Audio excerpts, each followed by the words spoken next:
What exactly is the Nyquist-Shannon sampling theorem? Nintendo DS emulators and ROMs for creative types, and programming with the Qt IDE. All that and more this time on Hak5. Yeah, hook me up, I'm ready.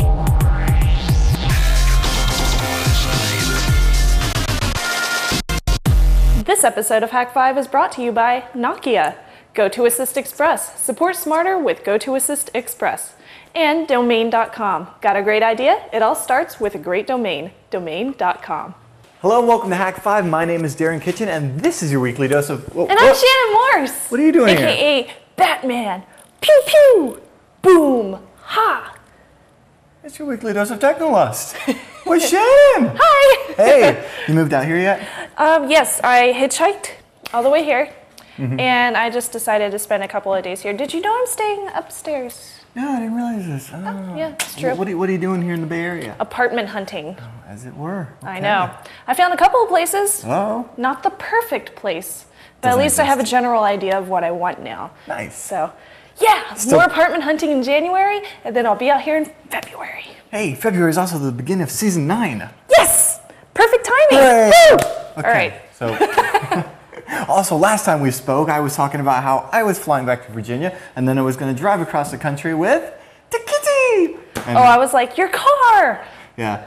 To the new viewers, this is what we do sometimes. Yeah. But yeah, I got my car, and Kirby's back. Yay! Yeah, Where she's is she? she's in my room hiding? hiding under Okay. the bed. She's still adjusting, but you know, she's a kitty. She hears dogs outside and it freaks her out.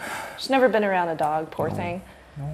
We're conditioning her and adjusting her slowly. She'll do all right. Yeah. And we brought back Yingling. Brought Brack. Brought Brack. The people to I the love east of the bees. Mississippi. Hey, I love bees every day. Sorry. This is why I need you back as my co-host. I know. That's why I need to be out here so we can do A blocks every week. See, then I wouldn't be able to do a 40-second moment of silence while I drink wine and try to think what... No, I'd be too busy slapping you around, so that doesn't happen. Gotcha. Yeah. Well, we've got a great show this week. We are having our wonderful Yingling. To those who are east of the Mississippi, Dude, I you miss probably this know and love stuff. this. I miss it so much. Anchor Steam's okay. It's pretty good. Okay. It's All right. It's my new Yingling. I don't get that either. You know what I have in Missouri? Bud Light. Budweiser. Yeah, that's all I have. Nice. It's no fun. Sometimes Land Shark if I'm lucky. That's about it. Slim pickings. Anyway, we're talking about more than just beer and kitties this episode. Actually, we have a little bit of feedback from the last, as you guys know, the last 2 episodes, getting really deep into a little thing that I am so near and dear about, phone freaking. Not necessarily getting free phone calls, but necessarily understanding the fundamentals of the way the telephone system works and some of those interesting theories that translate to so many different things that you find in anything that's analog, digital, whatever. It's the internet, yay! So what kind of feedback have we been getting? Well, actually, we got an email from Keith, right? Okay. Yeah. And yeah, I think he's curious about some Nyquist stuff. Let's see what he said here. So he said in the last 2 shows you were talking about sampling at 8 kilohertz? Correct. However, I did not see you mentioning the subject of the Nyquist rate. With an 8 kilohertz sampling rate, you're limited to sampling of a 4 kilohertz audio signal. Also, when I did my training in electronics, the acceptable audio bit rate for a radio telephone system was considered to be about 200 hertz to 2 kilohertz. And that was from Keith. Yeah, there's a whole lot of stuff that goes into this, and I figured why don't we just go ahead and break it down in similar fashion to we did last time. Oops, I've actually got these new guys here that will help out. Oh, I have some of the colors here. Purple. And, all right, we'll go with purple. So what is Nyquist, right? Sparkles. That's what is a Q. Nyquist? That's really, it's supposed to be a Q, people. Nyquist's actually this guy. He's an American-Swedish guy, Harry Nyquist, and basically his theory, law, formula, whatever you want to consider it, and trust me, I'm not putting the math down on the board, is essentially saying that to get a good copy of an analog sound is usually like, you know, waveform, right? You need to sample it at twice the frequency that it is. Okay. So we first need to understand what are these frequencies that we're talking about, because last week and the week before when we were talking about the telephone network, we were mainly talking about 8,000 hertz or 8 kilohertz. And we also talked about how there are some others that we commonly see. For example, CD audio, which is 44,100 hertz, right? That's a lot. So why do we have those?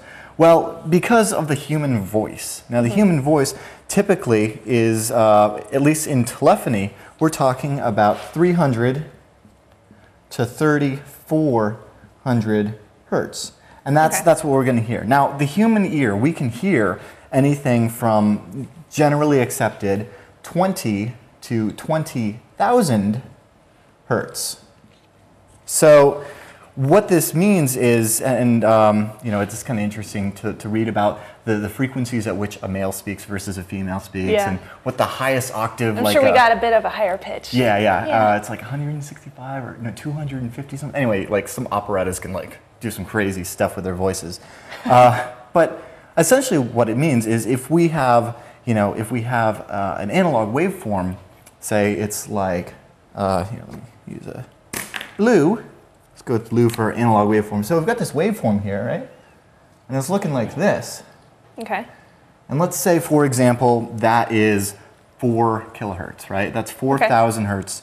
That's how many pulses a second that we see here. If we were to sample that at 4,000 times a second, then what we'd see is a sample here, a sample here, a sample here, a sample here. I feel like I'm in science class again. Well, I've been doing this on Hak5 recently, and it's been fun. But so we'd see a point here, and like last time, we'd said that this is like 255, and that this would be like 0 and 128 in the middle, and we'd kind of like come up with a binary equivalent of what this rate would be. Well, if we were to sample it again, we're over here, we're over here, we're over here, and all this would look like is 255 across the board, or in binary, it'd be 8 consecutive ones, and we wouldn't get the tone at all. That's completely not what it is.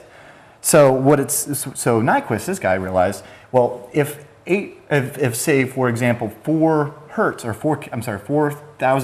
4 kilohertz, if that's the highest possible frequency that you're going to have on your band limited channel or frequency, it says that you're going to have to sample it at twice the frequency so that you get all of the fidelity and you don't get what's called aliasing. Oh, okay. So we actually, to do 8,000 samples a second on a 4 kilohertz tone, we would get this, and then all of a sudden we would say, oh hey, it goes down there and then up here and then down there and up here, and then digitally we can represent this a lot better than we would if we were to do a lower sample rate. Okay. And it's called oversampling.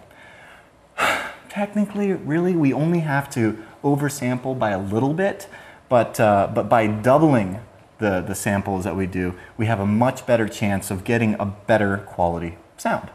Oh. So when we look at this 44,100 for CD audio, that's important because, and here let's move half of this here.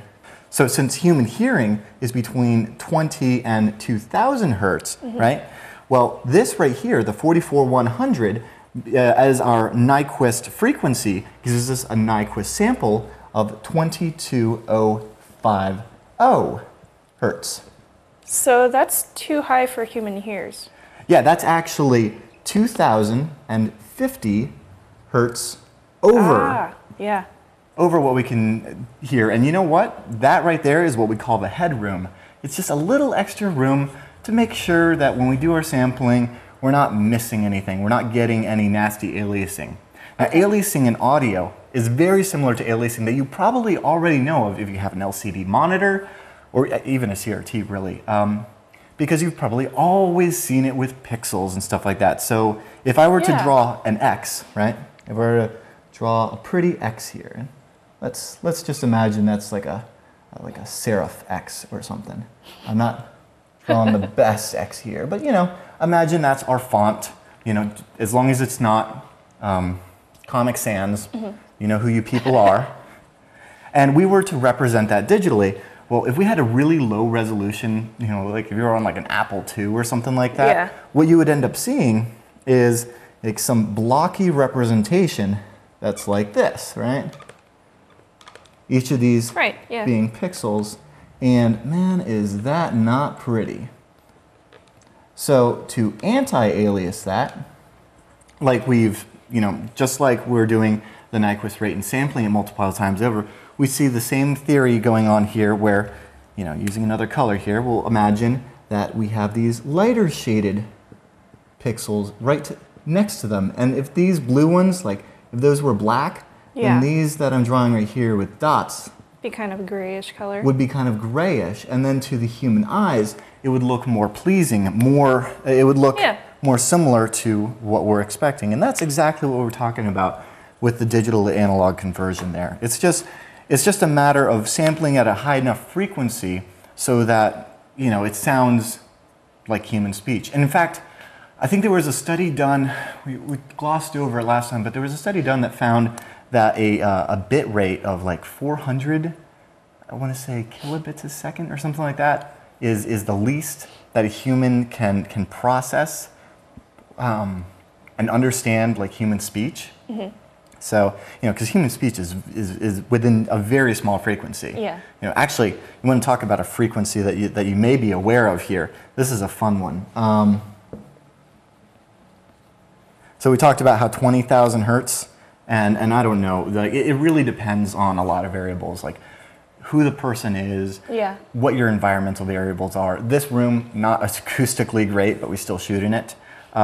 We're pretty young, so we can hear a lot of frequencies. As we get older, our hearing degrades. Right. There's one in particular, I think it's about 16,000 hertz. And you may be familiar with that because essentially some older CRTs, especially televisions or the cheaper ones, will create that frequency. I know exactly what you're talking about. Yeah, and it's that little buzzing, like, I'll play it right now. It is so annoying. I'll play it right now, and it's gonna really upset a lot of, like, if you can't hear that, then sorry, your hearing's starting to go. But if you're like dying in agony right now, I hate that noise. Really sorry it like grinds my head and it makes me feel all nauseous. And I'm not going to throw up from it, but it's just so annoying. Yeah. Every time when I'm at home and my mom goes in her bedroom and I'm in my bedroom, like separate rooms, can't see what she's doing, but I can hear her turn on the TV because it makes that loud buzzing sound, and I just yell at her. I'm like, Mom, quit using that TV. Buy a new TV. And she's like, how do you know I turned it on? The sound's not on. Yeah, she needs to get. I can hear she needs to get an LCD. I know. Get her a flat screen for Christmas or something. It drives me nuts. So, if, for example, we were trying to take a 1600 or 16,000 hertz analog waveform, we would have to sample it at the very least 32,000 or 32 kilohertz, and I don't actually, now that I say that mid A block, imagining that when we put the episode out, that when I insert that sound, people will hear it. But I don't actually know what the audio bit rate or audio frequency. I think we encode at a high enough frequency that's going to come through for those of you watching, like on the Flash player. I'll watch it back and find out. Yeah, but that'd be interesting. But that's why we have 44100 for CDs, because that will cover most of the gamut of human hearing, and that's why we have 8,000 for telephone audio, is because basically it's within 300 to 3,400, meaning we have about 600 hertz of headroom. That's awesome. There's a lot more to it. I can't get into all of the crazy acoustical stuff. A lot of it's beyond me. But there are some pretty good articles that I'll link up in the show notes for those of you that are interested. And thank you so much, Keith, for sending that email by, because while I did gloss over it, I love it when you guys call me out on that, and I'll gladly explain that stuff and having fun with the whiteboard. I like the whiteboard. Yeah, it's fun. And when we redo the set, I'm totally mounting a camera above so we don't have like a, what is it called, a keystone where the image is. Anyway, I'm totally getting off track here, as if there was one. Thanks, Shannon. Anything else going on? That's about it. Yeah, that's about it. All right, cool. Well, then we will see you guys on the other side. We've got a great show, like I said. Jen's here talking about some emulation for the Nintendo DS. Jason's getting into the Qt IDE. It's very cute. Aww. Otherwise known as QT for those of you that don't pronounce it that way. But yeah, it's going to be a lot of fun. Stick around, and we will see you at the end of the show. Last week's trivia question was, With an initial release of May 2003, this fork of Cafe Log has been downloaded over 12 million times and is used by over 12% of the top 1 million websites. And the answer is WordPress. If you want to win some Hak5 swag this week, go over to hak5.org/trivia and answer this question. Once called Phoenix or Firebird, this open source web browser claims 23% of the worldwide browser market share. We'll be right back after a brief word from our sponsor. If you're an IT or software consultant, you're always looking for ways to be competitive. You need to grow your business, but can't be in two places at once. That's why I recommend remote support with the new GoToAssist Express. The faster you can connect to a customer, the faster you can move on to the next challenge.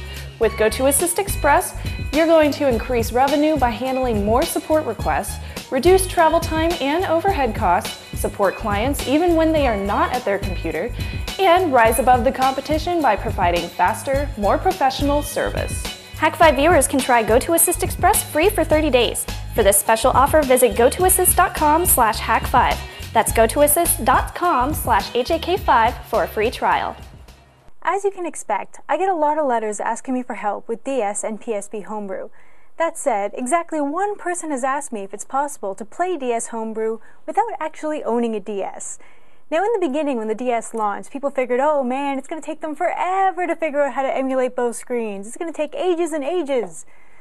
Oh look, it's been ages. Now, playing DS Homebrew projects on your PC, piece of cake. Today we're going to take a look at the Cash Gba Emulator, which is perfect because it's a 2-for-1. You get DS and GBA Homebrew. First off, head to nogba.com, then download Cash Gba. Scroll down to grab a zip file, extract wherever you please, and run the executable. You can use a controller or keyboard for the keys, and a mouse or tablet for the touchscreen, and voila! Absolutely idiot-proof. Of course, you're going to need something to run with Cash Gba, and I have got the perfect thing to talk about today. I want to revisit colors. Now, this is something that first came out in 2007, but now it's got a lot more going for it, and it's on the iPhone as well, so let's take a deeper look. Colors was created back in 2007 by Jenn Anderson, a former demo scener turned pro gaming developer with titles like Chronicles of Riddick, Escape from Butcher Bay, and The Darkness. Ignoring those games though, I'm definitely a fan of his. After stumbling upon Colors again recently, I'm blown away by the creations artists have made, both on the DS and iPhone versions. From the App Store you can grab the light or full download, but with the full one going for $4.99, you have to really like drawing on the phone or iPad, or enjoy supporting cool developers in order to give it a go. Now I know this is obvious thanks to my gaming bias, but I totally love the DS version better than the iPhone ones. Shocking, I know. But I'm all thumbs when it comes to drawing, and I don't even think an iPad would make my line work any smoother. The worst part is that you probably couldn't tell whether I used a pencil, my thumbs, or my forehead to paint because I'm really just that bad. Other people, however, just rock my world. It's a really simple paint program, but people are putting together amazing compositions. I love the ability to watch how they were created from start to finish when looking through the gallery. Being able to check out the gallery from the DS, iPhone, or at colors.collectingsmiles.com is a great feature and, dare I say, an educational one too. Now Mr. Anderson put together some smart code here since it can actually tell which version of the DS I'm running it on. I'm still using the ACE card for all my DS Homebrew needs, but there is a difference between the XL and the DS Lite in my lovely Nerf case that is just fantastic, and if you're still using a Lite, you should probably get one. The one for the XL is kind of just because it's big enough as it is. But anyway, if I put Colors on my XL, it says, oh no, you have no pressure sensitivity, so you suck, put it in a Lite. So if I put it in my Lite, it will then ask me to calibrate the stylus for the pressure sensitivity, and it will continue to learn my strokes as I practice more and more. Like I said, it doesn't make a difference to me, but perhaps you'll do better. Now you've got your canvas, go forth and play. Hey, buddy. Why the long face? My friend Frank from the Evil Darknet. Wait, there's an Evil Darknet? I don't know what to get him for the holidays. Oh, I didn't realize you celebrated. Well, who is he? Evil Frank. Frank. Evil Frank. He's an Exchange 5.0 server from Ontario. Oh dear God, that does sound evil. Well, have you thought about getting him a domain name? Like evilfrank.com? Yeah. Yeah, I did it for my sister last year and she loved it. You gotta get your name before it's taken, man. And dude, you are in luck. You can get a .com for less than $10 a year if you go to domain.com and check out with the coupon code HAK5. Great idea. Oh, it's the perfect gift for those who have everything. Everything but a domain name. Well, yeah, I guess. Get 15% off domain names, virtual private servers, and hosting, or even the new .me domain, and enjoy domain.com's blistering fast DNS and hosting infrastructure. Simply check out with coupon code HAK5. Got a great idea? It all starts with a great domain. Domain.com. Want a chance to win a new phone? How about $250,000? Nokia and AT&T have launched the $10 million Calling All Innovators North America contest, challenging mobile app developers and game developers to create the next level of apps for the Nokia N8 and Ovi store using the new Nokia Qt SDK. The contest will have 2 phases, and winners will be selected by App Performance in the Ovi store by a panel of judges. And winners will receive Nokia devices, cash prizes up to $250,000, and potentially even inclusion in a $1.9 million marketing campaign for their app. So, over the next few weeks, we're going to be running down the ins and outs of the Nokia Qt SDK, showing you how to get started developing for Nokia Symbian devices. And this week, we're going to show you how to get started with that SDK. So you guys know we're all about mobile applications. Nokia has been kind enough to provide us with this awesome N8 running the Symbian 3 operating system, which gives us an awesome opportunity to check out the Qt SDK. Really powerful piece of software. It allows you to write software for Symbian, MIMO, Linux, Mac, and Windows, all in the same environment, all ready to go just with some compile options. We're going to take a look today at Symbian itself, running your first Hello World on the Symbian device. Only a few things you're going to need, really easy to get started. Let's dive right into this. So you need to head on over to the Nokia forums and check out the Nokia Qt SDK and download the Windows version of it. Once you got the Windows downloaded and installed, you're going to need to head on to OVI.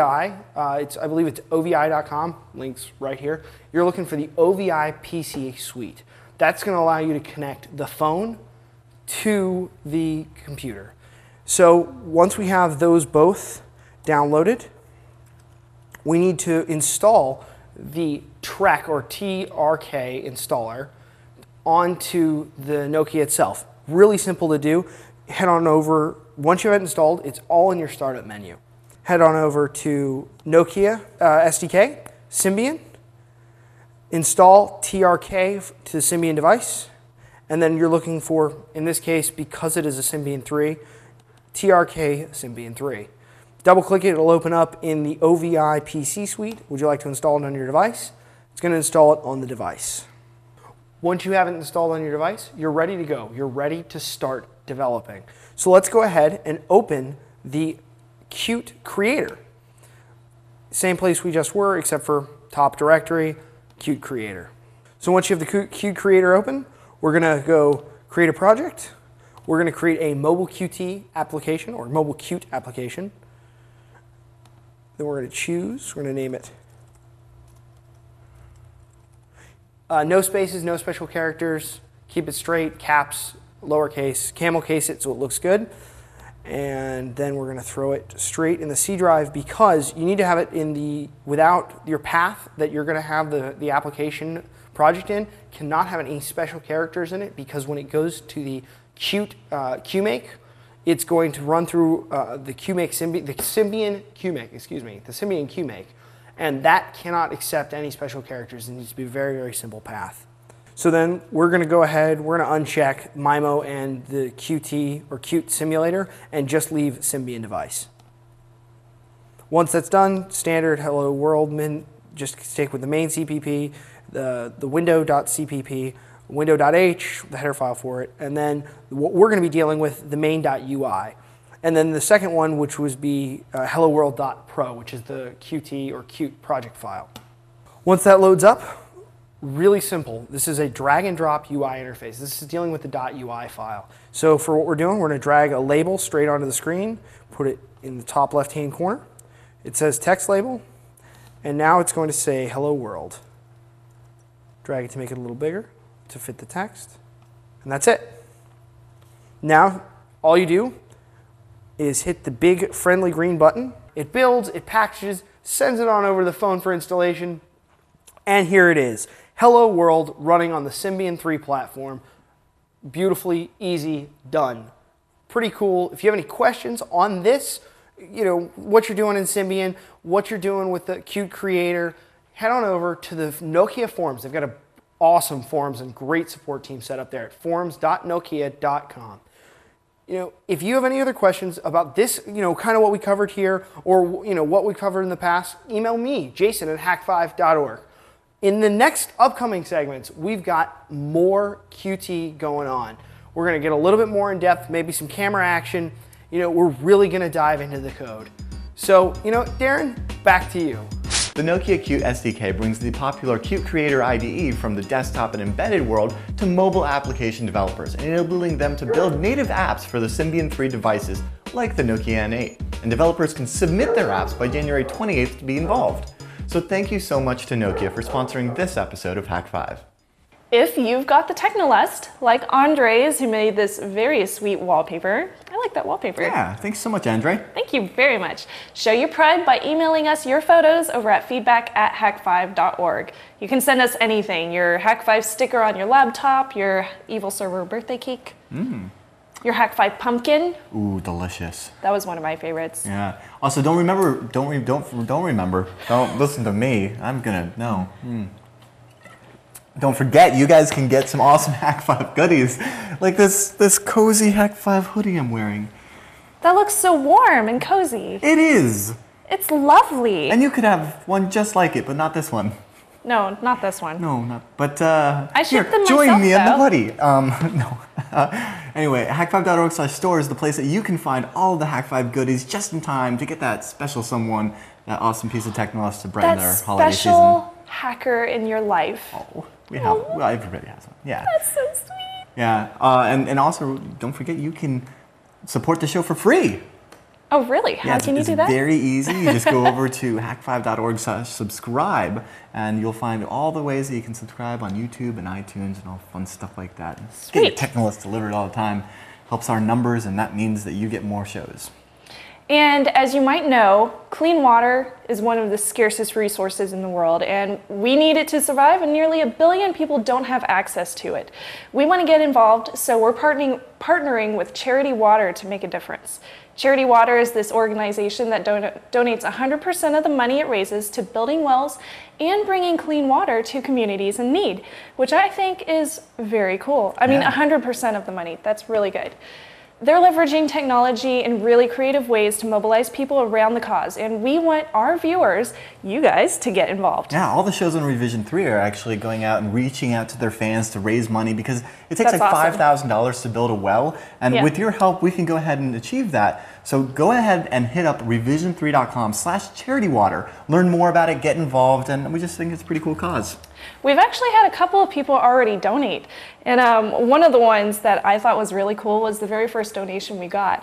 It was for $133.70, 133.7. Nice.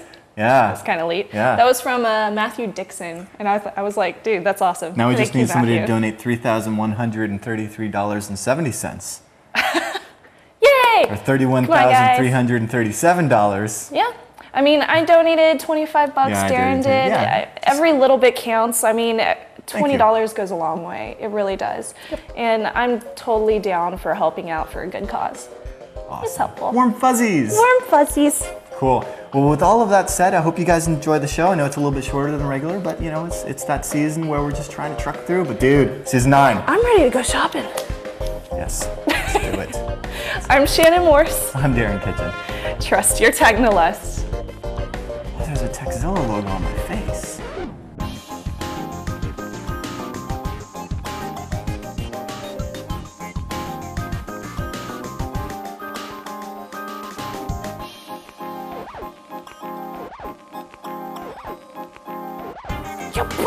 Okay, Mario.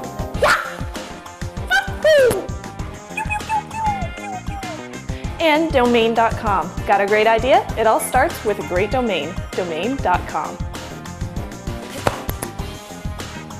Watching you. Is that good? Yeah. Okay. Great.